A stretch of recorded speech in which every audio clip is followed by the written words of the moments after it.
अस्सलाम वालेकुम रहमतुल्लाहि व बरकातुहू। हज़रत अब्दुल्ला बिन मुबारक रहमतुल्लाह अलैह फरमाते हैं कि हज के फ़रागत के बाद मैं लेटा तो मुझे बैतुल्लाह शरीफ में जब मैं लेटा तो मुझे ख्वाब आया कि एक फ़रिश्ता दूसरे फ़रिश्ते से ये बात कर रहा है, पूछ रहा है कि इस साल कितने लोग हज पे आए।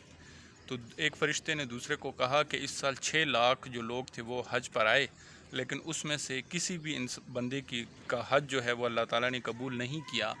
हाँ, दमिश्क का एक मोची है जिसका हज अल्लाह ताला ने उधर वहीं से कबूल कर लिया है।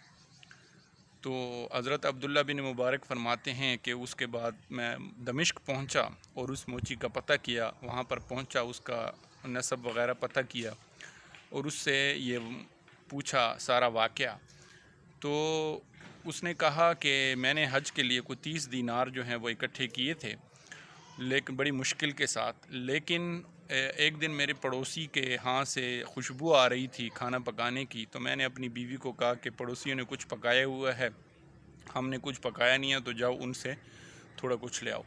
तो जब वो उनके पास गई तो उन्होंने कहा कि हमने पकाया तो हुआ है लेकिन वो किसी के खाने का नहीं है, आपके खाने का नहीं है। तो मैंने उससे पूछा कि क्यों हमारे खाने का नहीं है, तो उसने कहा कि हम 7-8 दिन से हमारा फाका था और आज मजबूर होकर जो है ना वो हमने मुर्दार का गोश्त पकाया है और वही हम खाने वाले हैं। तो वो मोची कहता है कि ये बात सुन के मुझे बहुत दुख हुआ, अफसोस हुआ।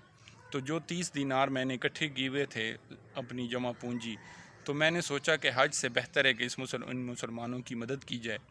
तो मैंने वो 30 दीनार उनको दिए और उसके बाद हज़रत अब्दुल्ला बिन मुबारक फ़रमाते हैं कि मैंने जब सारा वाक़या उसको सुनाया तो वो बेहोश हो गया और जब वो उठा और उन्होंने मेरा नाम पूछा तो मैंने अपना नाम बताया।